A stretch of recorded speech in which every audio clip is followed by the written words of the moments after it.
નમસ્કાર, હું છું અંજલિ બારોટ. આપ જોઈ રહ્યા છો જીએમ ન્યૂઝ ગુજરાત. નજર કરી આજના મુખ્ય સમાચારો પર. અંકલેશ્વર સબ જેલ ખાતે શક્તિનગર બ્રહ્માકુમારી સેવા કેન્દ્ર દ્વારા નશામુક્તિ અને રક્ષાબંધન પર્વની ઉજવણી કરવામાં આવી હતી. રક્ષાબંધન નિમિત્તે કેદી ભાઈઓને તિલક કરી રાખડી બાંધી શુભેચ્છા પાઠવવામાં આવી. અંકલેશ્વર શક્તિનગરમાં આવેલ બ્રહ્માકુમારી સેવા કેન્દ્ર દ્વારા અંકલેશ્વરની સબ જેલમાં નશામુક્તિ અને રક્ષાબંધનનો આધ્યાત્મિક કાર્યક્રમ યોજાયો હતો.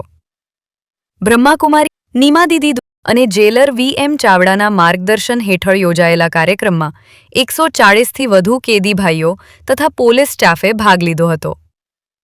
નીમાદીદી દ્વારા રાજયોગ અને આધ્યાત્મિક મૂલ્યો દ્વારા નશાથી દૂર રહી સકારાત્મક અને સ્વસ્થ જીવન જીવવાનો સંદેશ આપવામાં આવ્યો હતો તથા નશામુક્તિની પ્રતિજ્ઞા લેવડાવવામાં આવી.